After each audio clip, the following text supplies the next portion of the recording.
উন্নত মানের এই বিটুমিন এখন দেশেই উৎপাদন করছে শীর্ষ শিল্প গোষ্ঠী বসুন্ধরা গ্রুপের প্রতিষ্ঠান Bashundhara oil and gas company limited. প্রকল্প পরিচালক বলছেন, আমদানি নির্ভর না হয়ে দেশেই উৎপাদিত এই অত্যাধুনিক বিটুমিন ব্যবহার করা হচ্ছে ঢাকা আশুলিয়া এলিভেটেড এক্সপ্রেসওয়ের কার্পেটিংয়ের কাজে।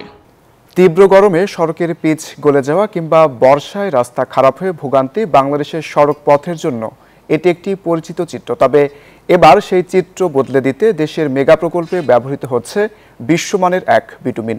রাজধানীর যানজট নিরসনে নির্মাণাধীন ঢাকা আশুলিয়া এলিভেটেড এক্সপ্রেসওয়েতে এই প্রথম ওয়াটার প্রুভমেন্টের জন্য ব্যবহার করা হচ্ছে পলিমার মডিফাইড বিটুমিন বা পিএমবি, যা নিশ্চিত করবে সড়কের দীর্ঘায়িত্ব এবং কমিয়ে আনবে রক্ষণাবেক্ষণ ব্যয়। তবে বিদেশ থেকে আমদানি করে নয়, দেশেই Bashundhara oil and gas company লিমিটেডের তৈরি অত্যাধুনিক পলিমার মডিফাইড বিটুমিন ব্যবহার করা হচ্ছে এই প্রকল্পে। সেলিম খানের ক্যামেরায় বিস্তারিত আল মোহামিনুল খানের রিপোর্ট। রাজধানী ঢাকার যানজট নিরসনে অন্যতম গুরুত্বপূর্ণ মেগা প্রকল্প ঢাকা আশুলিয়া এলিভেটেড এক্সপ্রেসওয়ে। সর্বোচ্চ গুণগত মান নিশ্চিত করে এগিয়ে চলছে প্রায় 24 কিলোমিটার দীর্ঘ এই প্রকল্পের নির্মাণ কাজ। আর এই নির্মাণ কাজে এর সড়কপথকে প্রথমবারের মতো ওয়াটার প্রুভমেন্টের জন্য ব্যবহার করা হচ্ছে পলিমার মডিফাইড বিটুমিন বা পিএমবি। পিএমবি হলো সাধারণ বিটুমিনের সাথে স্টাইরিন বিউটারিন স্টাইরিন বা এসবিএস এর মতো বিশেষ পলিমার মিশিয়ে তৈরি একটি উচ্চ ক্ষমতা সম্পন্ন মিশ্রণ, যা সড়কের দীর্ঘস্থায়িত্ব বাড়াতে সক্ষম। এটি ভারী যানবাহন বহনেও সাধারণ রাস্তার চেয়ে অনেক বেশি কার্যকর।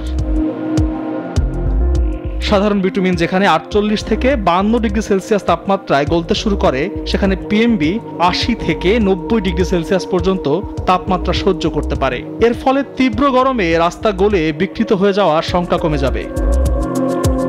বিশেষজ্ঞরা বলছেন, বাংলাদেশের আবহাওয়ার জন্য এই প্রযুক্তি অত্যন্ত কার্যকর। প্রকৌশলীদের মতে এই বিশেষায়িত বিটুমিন ব্যবহারের ফলে এক্সপ্রেসওয়েটি হবে অনেক বেশি টেকসই, দীর্ঘস্থায়ী এবং সাশ্রয়ী।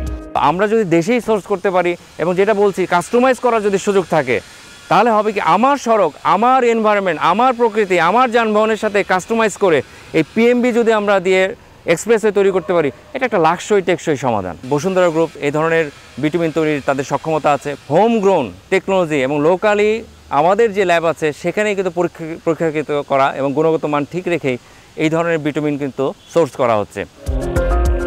উন্নত মানের এই বিটুমিন এখন দেশেই উৎপাদন করছে শীর্ষ শিল্প গোষ্ঠী বসুন্ধরা গ্রুপের প্রতিষ্ঠান Bashundhara oil and gas company limited. প্রকল্প পরিচালক বলছেন, আমদানি নির্ভর না হয়ে দেশেই উৎপাদিত এই অত্যাধুনিক বিটুমিন ব্যবহার করা হচ্ছে ঢাকা আশুলিয়া এলিভেটেড এক্সপ্রেসওয়ের কার্পেটিংয়ের কাজে।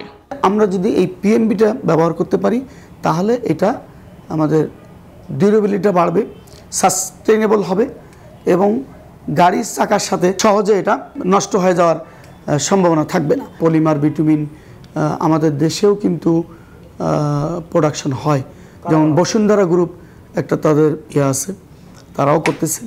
আবার ধরেন বাইরে থেকেও ইম্পোর্ট করা হয়। আমাদের চাহিদা অনুযায়ী আমরা প্রায়োরিটি দেব দেশীয় প্রযুক্তিটাকে ব্যবহার করার জন্য, এবং এটা আমরা টেস্ট করেছি, বুয়েটে টেস্ট করেছি, এটা কোয়ালিটি ভালো, এবং আমরা আশা করি যে এটা যেহেতু আমাদের দেশে হচ্ছে, এটা আমাদের কনস্ট্রাকশন সেক্টরে একটা ভালো ভূমিকা রাখবে। সেতু বিভাগের তথ্য অনুযায়ী 2027 সালের মধ্যে প্রকল্পের কাজ শেষ করার লক্ষ্যমাত্রা নির্ধারণ করা হয়েছে। নকশা পরিবর্তন, পানি, বিদ্যুৎ ও গ্যাস লাইন স্থানান্তর সহ নানা প্রতিবন্ধকতা পেরিয়েই এগিয়ে চলছে এই এক্সপ্রেসওয়ের নির্মাণ কাজ। পলিমার মডিফাইড বিটুমিন দিয়ে তৈরি হচ্ছে দেশের অন্যতম এই সম্ভাবনাময় প্রকল্প ঢাকা আশুলিয়া এলিভেটেড এক্সপ্রেসওয়ে। বিশেষজ্ঞরা বলছেন, অত্যাধুনিক এই প্রযুক্তির ব্যবহারে স্থায়িত্ব বাড়বে এই এক্সপ্রেসওয়ের, যা দেশের অর্থনীতিতেও দীর্ঘস্থায়ী প্রভাব ফেলবে। আল মোহামিনুল খান, নিউজ 24, ঢাকা।